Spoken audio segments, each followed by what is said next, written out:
నమస్తే welcome to Andhraprabha నేను విద్య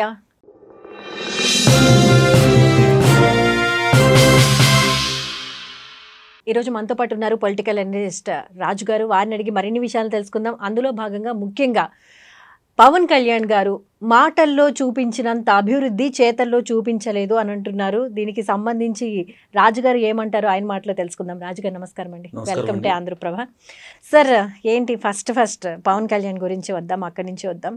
పవన్ కళ్యాణ్ గారు అటు పక్క సినిమాలు చేస్తున్నారు, ఇటు రాజకీయంలో కూడా ఒక మంచి నేతగా ఎదుగుతున్నారు. ఇది జస్ట్ ఒక మాటగానే వినిపిస్తుంది, కానీ అభివృద్ధి అయితే చేతల్లో కనిపించడం లేదంటున్నారు. దీని గురించి మీ కామెంట్. ఈ ఆఫ్ నాలెడ్జ్ గారు మాట్లాడే మాటలు ఇవి. వాస్తవంగా పవన్ కళ్యాణ్ గారు డిప్యూటీ సీఎం అయిన తర్వాత పంచాయతీరాజ్ శాఖను తీసుకున్నారు, అటవీ శాఖను తీసుకున్నారు. పంచాయతీరాజ్ శాఖను తీసుకున్న తర్వాత ఫస్ట్ అట్టడుగు వర్గాలు ఉన్నటువంటి వాళ్ళ జీవన ప్రమాణాలను ఎలాంటి అభివృద్ధి లేనటువంటి గత 70 సంవత్సరాలుగా బ్రతుకుతున్నటువంటి గిరిపుత్రులు, చెంచుకోయలు ఇలాంటి వారి జీవన ప్రమాణాలు బాగుండాలని 70 సంవత్సరాల్లో ఏ నాయకుడు కూడా వెళ్ళినటువంటి అరణ్యాలకు వెళ్ళి అక్కడ ఎవరు కూడా వెళ్ళలేదు. అక్కడ నక్సలైట్ ప్రభావం ఉన్నటువంటి ఏరియాలు ఇవి.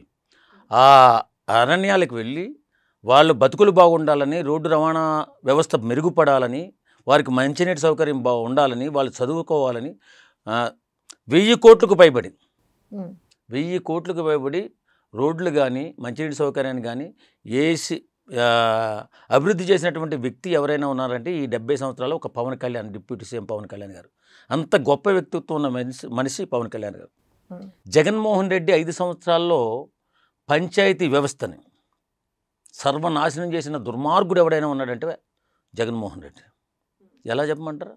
అసలు పంచాయతీ ప్రెసిడెంటు, పంచాయతీ మెంబర్సు, ప్రథమ పౌరుడు గ్రామానికి పంచాయతీ సర్పంచ్ కదా. ఇప్పుడు మన దేశానికి ప్రథమ పౌరుడు ఎవరు? ప్రధానమంత్రి.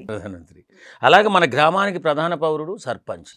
వాళ్ళ క్యారెక్టర్ అసాసిన్ చేసేసి వాళ్ళ వ్యవస్థను సర్వనాశనం చేసేసి మన వాలంటరీ వ్యవస్థను తీసుకొచ్చి ఎలాంటి పని లేకుండా, గ్రామంలో ఎలాంటి పేరు ప్రఖ్యాతులు లేకుండా అణగదొక్కేసిన వ్యక్తి, గ్రామంలో ఎలాంటి అభివృద్ధి జరగకుండా చేసిన వ్యక్తి ఎవరు? జగన్మోహన్ రెడ్డి.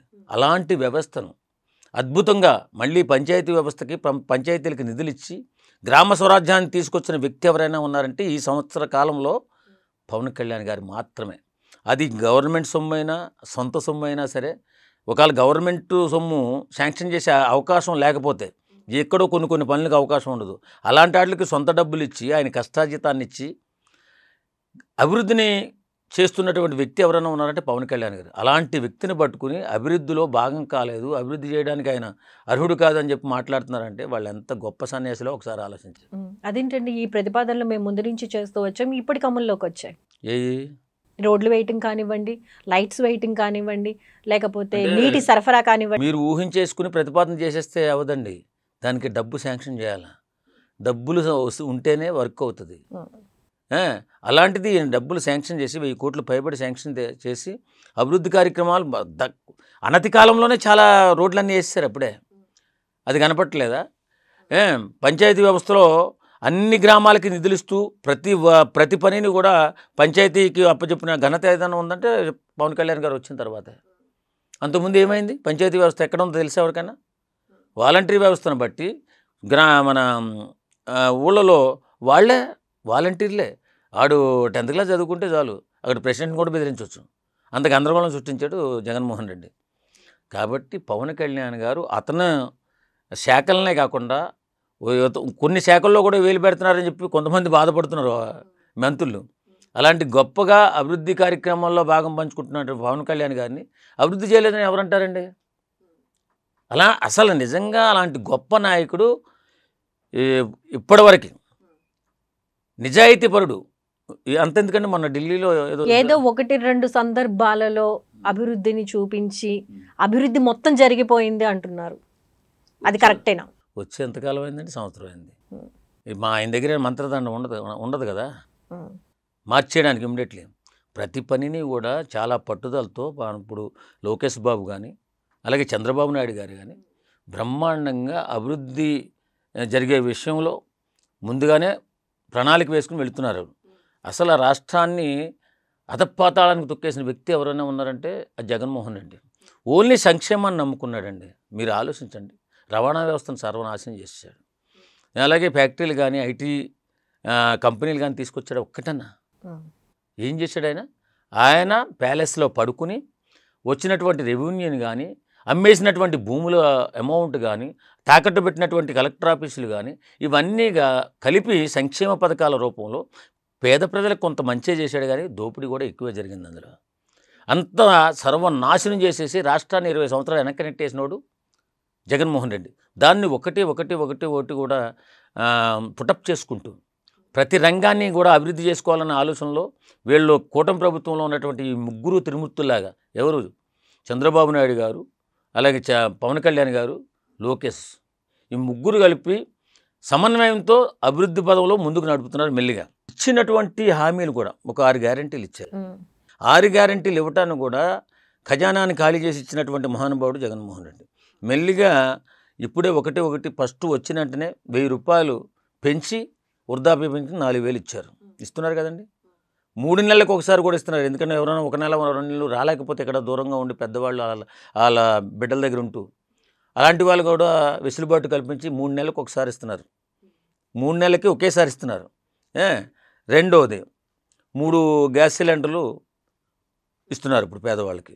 అలాగే మూడోది మొన్న ఇది తల్లికి వందనం.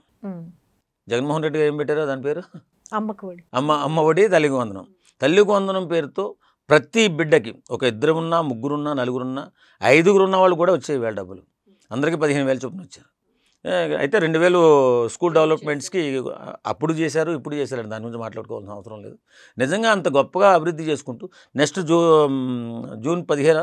ఆగస్టు 15 నుంచి ఫ్రీ బస్సు, ఇంకా ఉచిత బస్సు ఇవన్నీ కూడా ప్రవేశపెట్టుకుంటూ వస్తున్నారు కదా. ఎక్కడ అభివృద్ధి జరగట్లేదు? ఎక్కడ జరగట్లేదు చెప్పండి. ఈ 1 ఇయర్లో మేము అధికారంలోకి వచ్చిన 1 ఇయర్లోనే సంక్షేమ పథకాలన్నీ అమలు చేసి 99% అమలు చేశాము. కానీ ఇప్పుడు టీడీపీ కూటమి ప్రభుత్వం అధికారంలోకి వచ్చిన తర్వాత అసలు అభివృద్ధి అనేది మాటలకే పరిమితం అవుతుంది తప్ప చేతల్లో కనిపించడం లేదు. అవును, ఆయన అలానే మాట్లాడతాడు. అమ్మేశాడు కదా ఉన్న భూములు, తాకట్లు పెట్టేసాడు ఉన్నాయని. వీళ్ళ దగ్గరికి ఎలా వస్తాయి? రెవెన్యూ పెరగాలి, సంపద పెంచాలి, తర్వాతే మనం సంక్షేమ పథకాలు ఇవ్వాలనే ఆలోచన. తర్వాత ప్రతి రోడ్డు కూడా ఇప్పుడు రవాణా వ్యవస్థను మెరుగుపరచడానికి ప్రతి రోడ్డు కూడా వేసుకుంటూ వస్తున్నారా? ఇప్పుడు చూడండి ఒకసారి. ఇప్పుడు జగన్మోహన్ రెడ్డి ఉన్నప్పుడు రోడ్లు ఎలా ఉన్నాయి, ఇప్పుడు ఎలా ఉన్నాయి ఒకసారి పల్లెటూరు వెళ్ళి చూడండి. ఎంత బ్రహ్మాండంగా డెవలప్ చేస్తున్నారో. అనకూడదు, ఎందుకంటే అభివృద్ధి చేస్తున్నారని చెప్తేనే ఆ చేసేవాడికి కొంచెం ఉత్సాహం వచ్చి ఇంకా ఎక్కువ చేస్తారు. అంతేగాని జగన్మోహన్ రెడ్డి లాగా ఇంట్లో పడుకొని బటన్ నొక్కలేదు కదా. ప్రతి పనిని కూడా వారు అంచనా వేసుకుని పని చేసుకుంటూ వస్తున్నారు. కూటమి ప్రభుత్వం చాలా నిబద్ధతతో పనిచేస్తుందండి.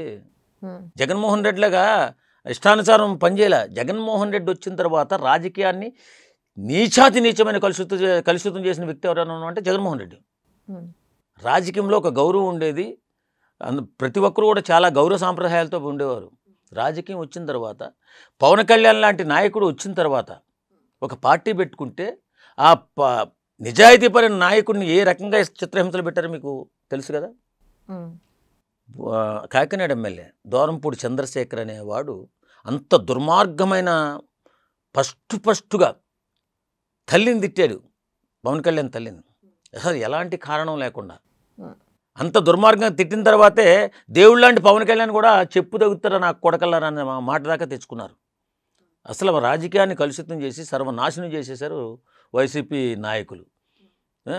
రైట్ అండి, థ్యాంక్ యూ సో మచ్ అండి.